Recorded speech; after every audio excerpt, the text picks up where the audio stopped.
اگر کوئی نماز پڑھنے کے دوران سجدہ بھول جائے،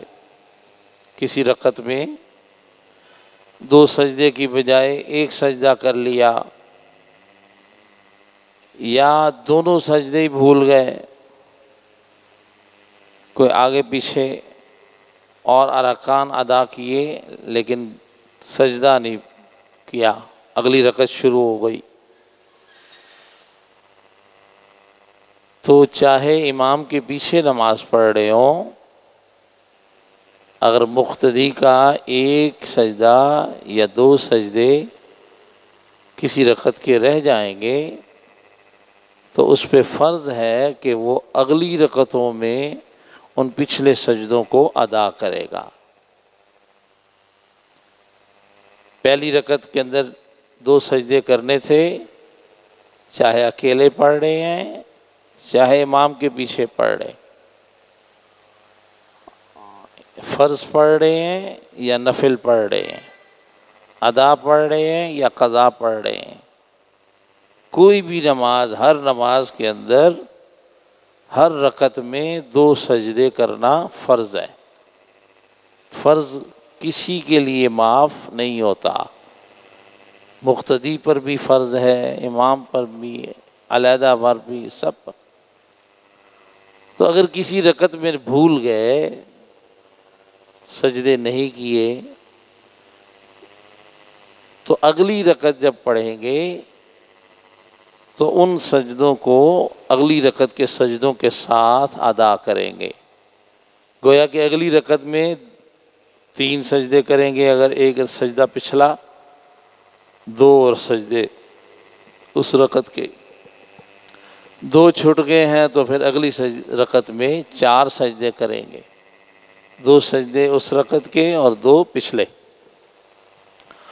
اور آخر میں سجدہ سہو بھی کریں گے۔ سجدہ سہو کس چیز کا؟ یہ مسئلہ آپ سب کو علم میں ہونا چاہیے، ہر نمازی کو یاد ہونا چاہیے۔ اگر نماز کے اندر کوئی فرض چیز رہ جائے تو اس کو ادا کرنا ہی پڑے گا، اور نماز پڑھ لی ہے پوری، فرض چھوڑ کر نماز کے اندر جو فرض ہوتے ہیں، قیام ہے، رکوع ہے، تلاوت ہے، سجدہ ہے، تو نماز کو دوبارہ پڑھنا پڑے گا۔ کوئی فرض چھوٹ جائے تو سجدہ سہو سے نماز پوری نہیں ہوگی،